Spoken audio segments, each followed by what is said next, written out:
بسم اللہ الرحمن الرحیم۔ السلام علیکم ورحمۃ اللہ وبرکاتہ۔ آج ہم رسول اکرم صلی اللہ علیہ وآلہ وسلم کا ایک فرمان بیان کریں گے انشاءاللہ۔ اس سے پہلے آپ سب سے گزارش ہے کہ اس ویڈیو کو آگے ضرور شیئر کریں، جزاک اللہ۔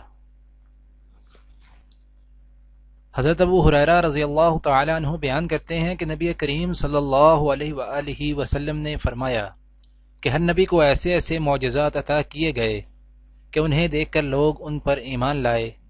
بعد کے زمانے میں ان کا کوئی اثر نہیں رہا، اور مجھے جو معجزہ دیا گیا وہ وہی قرآن ہے جو اللہ تعالی نے مجھ پر نازل کی ہے۔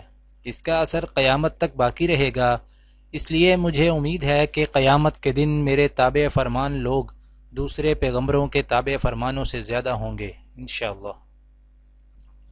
دعا ہے کہ اللہ تعالی دنیا اور آخرت کی تمام بھلائیاں عطا کرے، عمل کی توفیق دے۔ سبحان ربک رب العزت عما یصفون وسلام علی المرسلین والحمد للہ رب العالمین، آمین۔